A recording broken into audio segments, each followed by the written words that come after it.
I love movies, but I haven't seen any based on the royal family, even though I've been meaning to. I'm your host Yusuf, and today I'm going to talk about the top 10 most successful films based on the royal family. And make sure to like, subscribe, and comment, because it lets us know you like what we post. But now let's get on with the video. Number 10, The Queen. You can't talk about royal films without discussing 2006's The Queen, for which a heavily make-upped Helen Mirren won an Academy Award. Set in the days following Diana's passing in 1997, the film explores the inner workings of the monarchy as its highest-ranking members decide what role, if any, they are to play in the public mourning of the departed princess. Having been stripped of her formal Her Royal Highness title following her divorce from Prince Charles 1 year prior, Diana was no longer considered a member of the royal family. Queen Elizabeth II, Mirren, therefore believes she owes the public little in the way of acknowledgement of her ex-daughter-in-law's demise and is averse to a public funeral service. Though liberties were taken from the real-life story, in the film it's up to then Prime Minister Tony Blair, as played by Michael Sheen,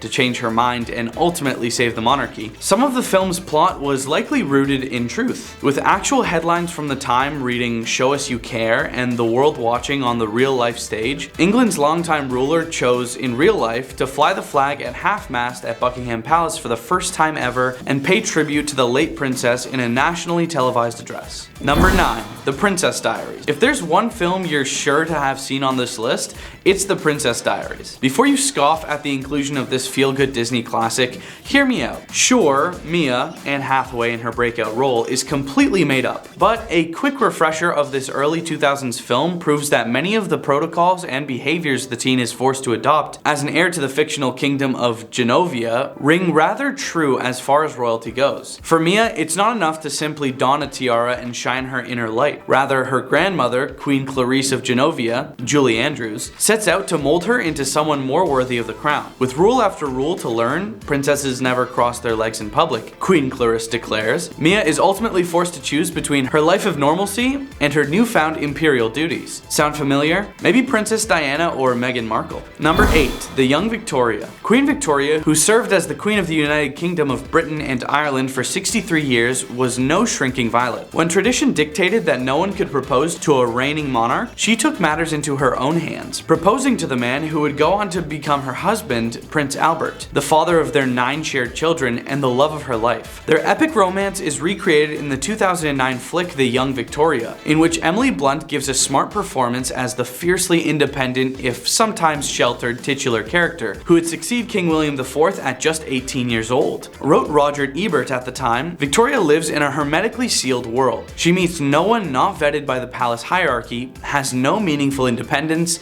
is having her life mapped for reasons of state, not the heart. Still, she made the most of it. Her period of reign is now associated with the country's golden age of expansion. Number 7, Grace of Monaco. I don't know how I'm going to spend the rest of my life in this place where I can't be me. Grace Kelly, Nicole Kidman, whispers to her trusted confidant, Father Francis Tucker, Frank Langella, at the height of her despair. The American movie star upended her whole life in the States and gave up her career to become Princess Grace of Monaco, wife to Prince Rainier III, but it didn't go how she had hoped. Everything she says and does seems to be wrong. Her new husband is cold and distant, and she misses things back home. While it's unclear whether such a conversation between the two actually took place, other real-life friends of Kelly's hinted at her initial unhappiness in her new life. I'm sure there were times in the early years where she felt somewhat like a prisoner in a gilded cage behind the palace walls, said Joan Dale, Kelly's closest friend, in a section from her new book, My Days with Princess Grace of Monaco. While movie maker Alfred Hitchcock, for whom she was a muse, tried to woo the actress back to the States to make more films, Kelly ultimately remained by her husband's side in Monaco during the country's international crisis with France. Princess Grace also made an effort to learn the language and customs of her new home, settling into the country where she would live out the remainder of her life. Number 6, The Girl King. Queen Christina, born Christina Augusta, rose to power in the 17th century, having succeeded her father, Gustavus Adolphus, at just 6 years old. Having reportedly read about England's Elizabeth I, Queen Christina shocked her kingdom by doing the same, refusing to take a suitor as her husband. Her journey, which was once portrayed by Queen siren Greta Garbo in the 1933 film Queen Christina, was recreated for the silver screen once more with 2015's The Girl King. This adaptation more closely explores her nonconformist relationship with gender and her rumored intimate affairs with her closest friend, Ebba Spar. It also recounts the events that led the Swedish ruler to convert from Lutheranism to Catholicism and abdicate her throne in 1654 to her cousin, Charles Gustav. Number 5, The Prince and Me. Me. For a more lighthearted take on life as a royal, there's the 2004 rom-com The Prince and Me, in which the fictitious Edvard of Denmark leaves his world as a crowned prince behind to experience life as a student on American soil. There he meets Paige, Julia Stiles, who opens him up to everything he's been missing out on. It's not all doves and roses for the fledgling couple. They still must win over Edward's disapproving parents, King Harold and Queen Rosalind. The film's poignant themes of longing for escape from the obligations of public service and feeling trapped are likely ones Prince Harry himself could relate to. As Queen Rosalind tells her son's new paramour,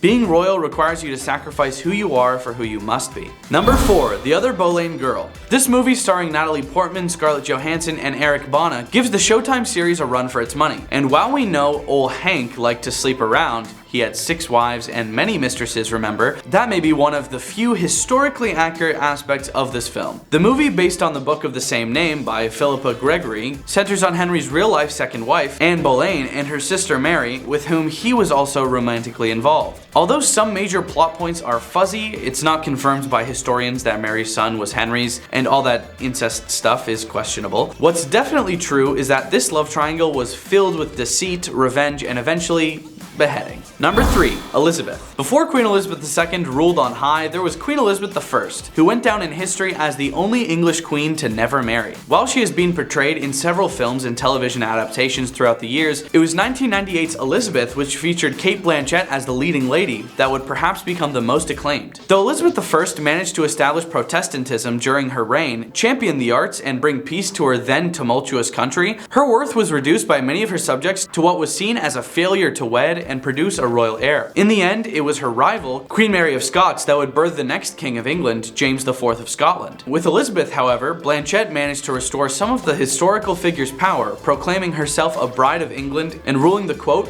the Virgin Queen. Number 2. The King. The main theme of Netflix's The King? Well, be careful who you trust, especially when you're a ruling monarch. A war film based on Shakespeare's dramatized account of King Henry V's rule, this Netflix adaptation sees star Timothée Chalamet being reluctantly drawn into the final stages of the 100 Years' War at the urging of those in his court. While he would be remembered as one of the greatest warrior kings of medieval England, in the film he accepts his role with reluctance, something that differed from the king's real-life demeanor. According to the history books, the real Henry V believed himself to be divinely ordained to carry out God's great work, which could only be achieved through a show of military force. Number 1. Spencer. Spencer takes a brief moment in time, a Christmas spent at the royal family's home Sandringham, and adds a heavy dose of mental torment to exemplify what Princess Diana might have experienced at the hands of the British royal family. Kristen Stewart shines as Princess Diana and is especially charming when interacting with the 2 young boys who played Prince William and Prince Harry. While not the traditional biopic that some might have hoped for, Spencer is a compelling take on a moment in time, and it's a take that's not easily forgotten. The film employs jarring dream sequences, the ghost of Anne Boleyn, and the truths that the audience knows but Stewart's Diana has yet to realize, such as her inevitable separation from Prince Charles and her slow approaching tragic passing, all the while offering a window into what Diana's mind state might have been. Stewart is both dazzling and unnerving as Diana, lending a special tenderness towards her children despite the psychological misgivings from the rest of the family. But that's everything. Thanks so much for watching, and we will see you next time.